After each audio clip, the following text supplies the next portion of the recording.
Hey everyone, this is Rochelle from Multiple Passive Streams of Income. Please like, share, comment, and subscribe.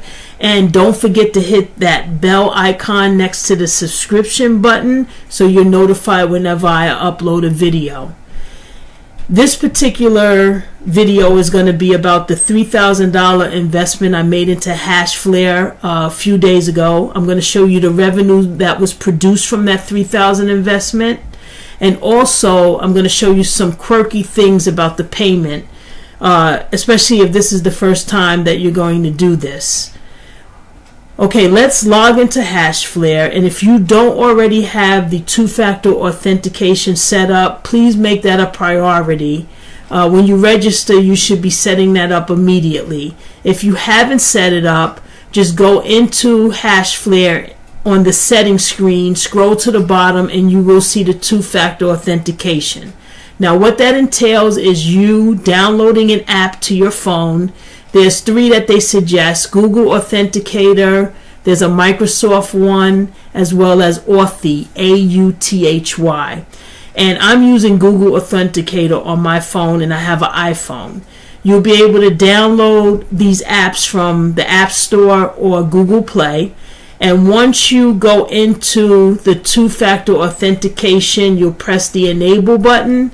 That will allow you to get the QSR code that you're going to scan into your Authenticator app, and that's going to sync or link your phone to your account.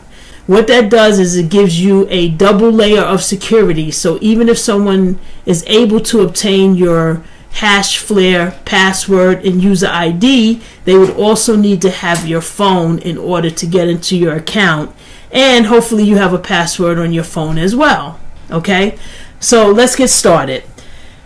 I invested $3,000 on December 12th, and at that time I had originally, probably about 5 or 6 days prior, I had started with $150, which amounts to 1 gigahertz. And as you can see in my account, I had 0.0065094 Bitcoin, which amounted to $11.45. So I was earning about $2 roughly on that $150 investment. Like I said, on December 12th, I added the $3,000. So the way you do that is you would tap on the cart icon next to the coin that you want to purchase. SHA-256 is Bitcoin.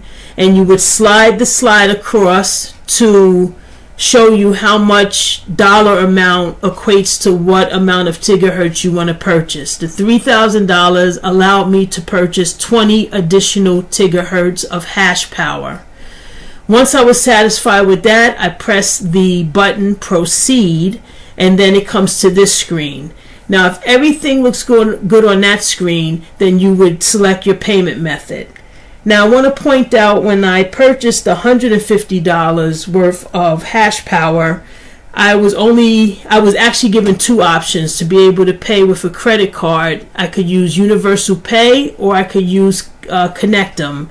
When I did the $150, I did use Universal Pay. So I'll put a description, inside the description I'll put a video link on that process.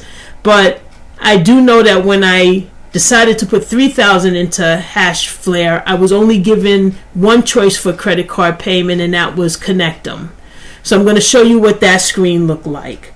Okay, the screen, as you can see, I want you to pay attention to a couple of things on this screen that you'll see at the bottom. One is, it does tell you that if you pay with a credit card, you will not be able to withdraw any of your revenue for 14 days. So just make sure you understand that. What you could do is transfer your investment from a bank wire, and I think that will allow you to immediately draw revenue.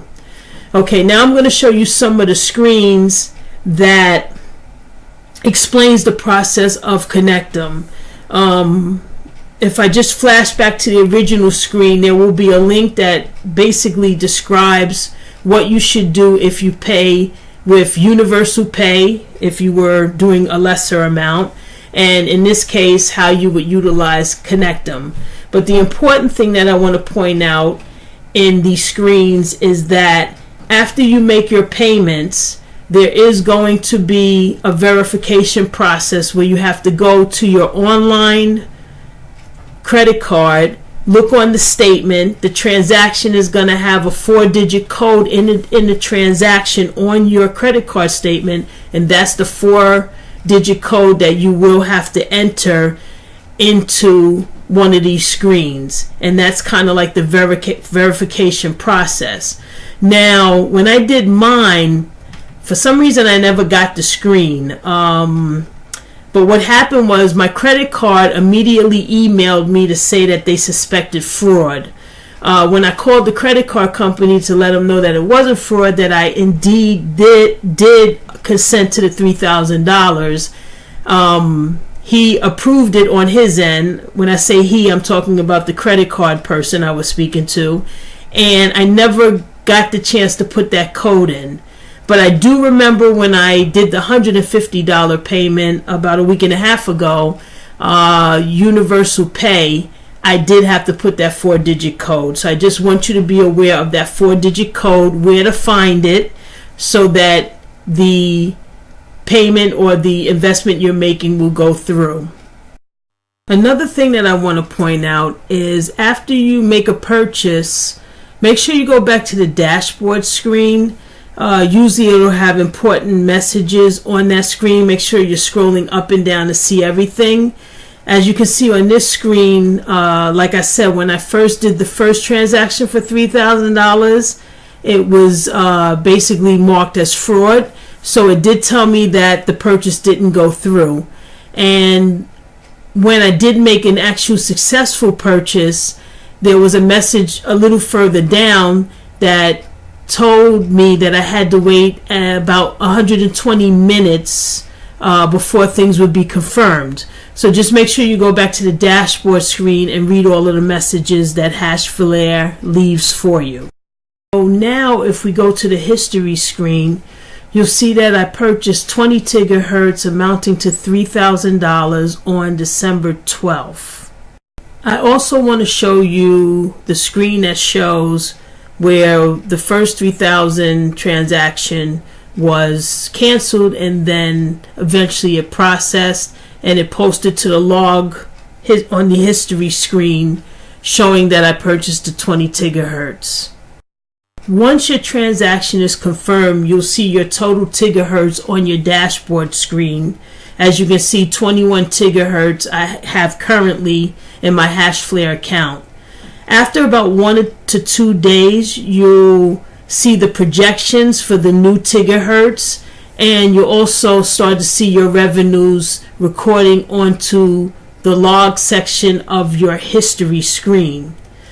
Let me show you now the 3 days that I've had the 21 gigahertz working for me and how much that amounted to each day. So as you can see on December 12th, that day gave me $2.27 worth of revenue. Now remember, I had only 1 gigahertz at that time.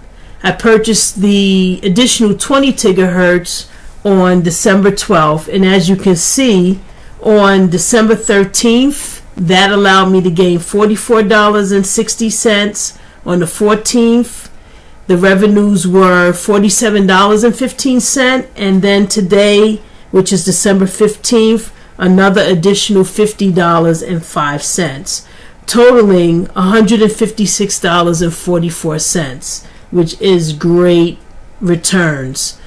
In the next video, I am going to dig deeper into the numbers and just some things you should know about Hashflare. I think they're all good things, but a lot of times when you look at videos, everybody's just showing you revenues. This is what I have. This is what I have. But no one's really going into the point of what happens if Bitcoin decreases in value. What happens when the difficulty gets higher when you're mining Bitcoin. So I really want to dive into some additional things with Hashflare. But all in all, I'm very satisfied and I definitely recommend it. So if you felt this video was helpful and you decide to invest yourself in Hashflare, please click my link below. And please, again, like, share, comment, and subscribe, and hit the bell icon so you are notified when I upload videos. I appreciate your time, and thanks. I'll talk to you soon. This is Rochelle from Multiple Passive Streams of Income.